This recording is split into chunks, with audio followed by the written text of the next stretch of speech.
श्री सद्गुरुदेव की जय। संत गुरुजनों का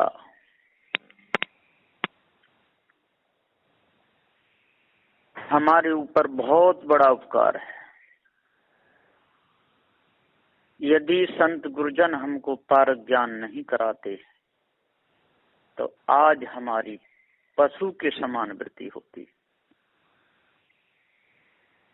गुरु भक्ति कर देत है सकल पाप को नाश, जैसे चिनगी आग की पड़ी पुरानी घास। जैसे कहीं सूखी घास पड़ी हो और उसमें यदि चिंगारी आग की गिर जाए तो सारी जल करके भस्म हो जाती है। ठीक इसी प्रकार अनादिकाल की भूल सद श्री कबीर साहब ने मिटाई और जिसके अंदर सदगुरु श्री कबीर साहब का ज्ञान ठहरा उसका तो बेड़ा पार ही हो गया। बैराग में तो प्रवीण बहुत लोग हुए लेकिन उनको पारक ज्ञान न हुआ। सदगुरुदेव श्री पूरन साहब जी ने बैराग की बहुत विशेषता गाई है।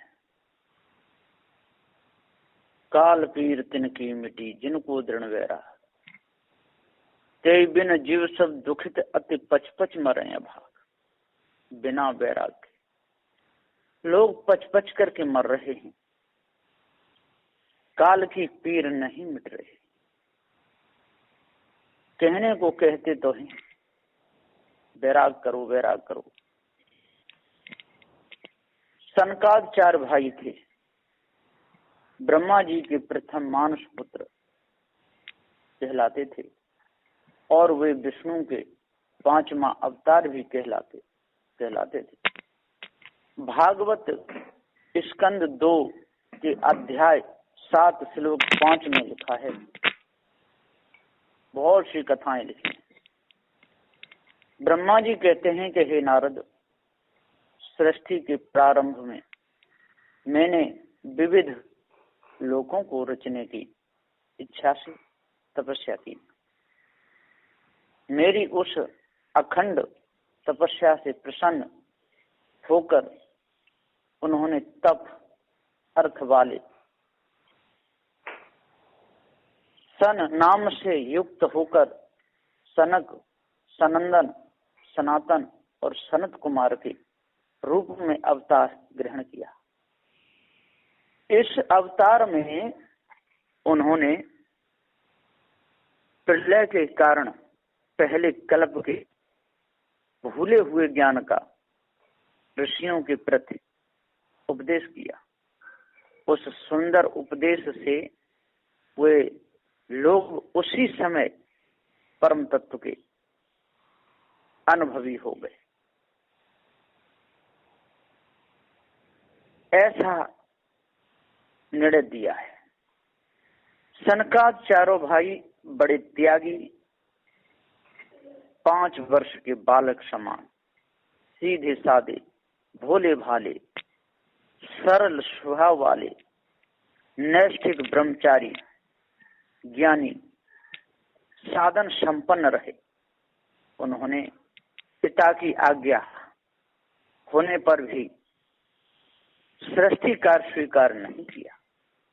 इत्यादि उनकी विशेषता वर्णन की है। एक समय सनकादिकों के शंका का समाधान हंसावतार ने जो किया उसको भी मैं बताता हूं। भागवत स्कंद 11 अध्याय 13 श्लोक 32 में कहा है कि सनकाद ऋषियों इंद्रियों के द्वारा बाहर देखने वाले सभी पदार्थ क्षणिक हैं। क्षण क्षण में उनकी उत्पत्ति और विनाश होता रहता है। जागृत अवस्था में समस्त इंद्रियों के द्वारा उनका अनुभव कौन करता है? आत्मा। स्वप्न के समय हृदय में ही जागृत अवस्था के समान विषयों का अनुभव करने वाला कौन है? आत्मा ही तो। तथा सुषुप्ति के समय उन सब विषयों को समेटकर उनके लय को भी कौन अनुभव करता है? वह सर्वदृष्टा आत्मा ही। इस प्रकार हम देखते हैं कि अवस्थाएं 3 हैं और आत्मा 1, क्योंकि सोने, जागने और स्वप्न देखने की स्मृति बनी रहती है। इसलिए तीनों गुणों के कार्यभूत उन तीनों अवस्थाओं को देखने वाला समस्त इंद्रियों का नियामक आत्मा ही है। ऐसी उन लोगों ने कथा रची है। आगे भी कहा है कि इनके नाम से सनत कुमार संहिता धर्मशास्त्र का मुख्य ग्रंथ बना है। नारद को इन्होंने भागवत का उपदेश किया था। ये ज्ञान मार्ग के आदि प्रवर्तक माने गए हैं, बड़े ज्ञानी माने गए, लेकिन इनको पारक ज्ञान नहीं हुआ था। ये सब के सब झूठे झमेले में फंसे रहे। सनकादिकों को ज्ञानी और विरक्त की श्रेणी में माना जाता है। बीजक में लिखा है, सदगुरु श्री कबीर साहब जी कहते हैं कि परम तत्व का निज परमाना सनकादिक नारद सुकुमाना। उसी में ये भूले रहे। बीजक रमेनी 8 चौपाई 3। बैठे सभा सम सनकादिक ता फिर अधर कटोरी। बीजक शब्द 12 चौपाई 6। सनक सनंदन हारिया और की केतिक बात। बीजक चाचर 1 चौपाई 15। सदगुरु श्री कबीर साहब ने कोई कसर नहीं छोड़ी बताने में। फिर भी यदि किसी के अंदर भूल रह जाए और मन के गुलाम लोग बने रहें, इसमें सदगुरु देव का कोई दोष ही नहीं है।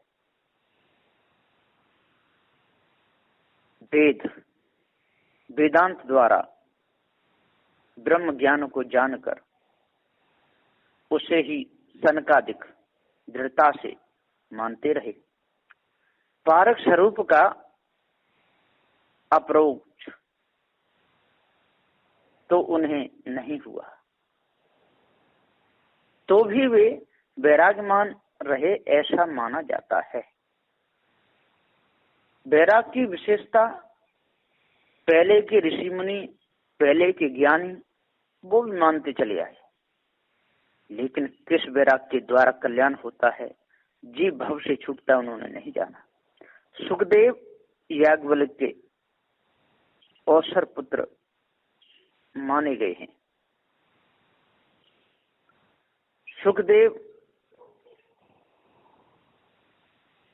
वेद व्यास के औसर पुत्र माने गए हैं।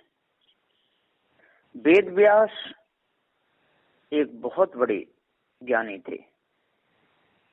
अभी मेरे मुख से निकल गया था कि याज्ञवल्क्य माने गए, लेकिन याज्ञवल्क्य नहीं, वो वेद व्यास के औसर पुत्र माने गए। इस बारे में स्कंद पुराण नागखंड पूर्वार्ध में सुखदेव जी का जन्म, वैराग व्यास जी के साथ उनका संवाद और वनगमन जैसा लिखा है। सो वही कथानक यहाँ पर उद्धृत कर देता हूं, सुनिए। ये सारा वृत्तांत वैराग शतक में आया है। बंदी छोर सदगुरु श्री राम स्वरूप साहब जी ने इसका पूरा विस्तार किया है। जो भी अपने हृदय में इस ज्ञान को उतारेगा उसके अंदर भ्रम भूल कल्पना नहीं रहेगी, सारी शंका मिट जाएगी। सूत जी कहते हैं कि एक समय की बात है, मछलियों के मैथुन कीड़ाओं को देख के नदी तट पर बैठे हुए व्यास जी के मन में पत्नी प्राप्ति के लिए अभिलाषा हुई। तब उन्होंने जाबाल मुनि से उनकी सुंदरी कन्या मांगी। जाबाल ने चेटका नाम की कन्या व्यास जी के साथ विवाह दी।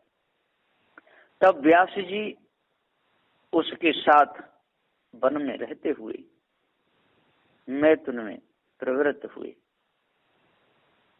ऋतुकाल में व्यास से मैथुन प्राप्त करके चेटका गर्भवती हुई। उसके उदर में वह गर्भ दिन दिन पुष्ट होने लगा।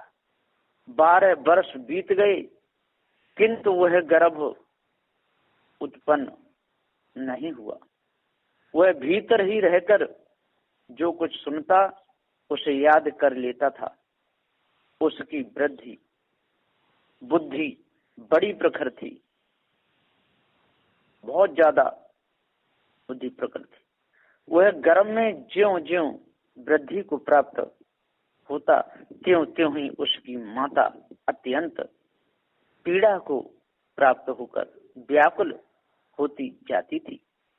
तब विस्मय में पड़े हुए व्यास जी ने उस गर्भस्थ बालक से पूछा, तुम कौन हो?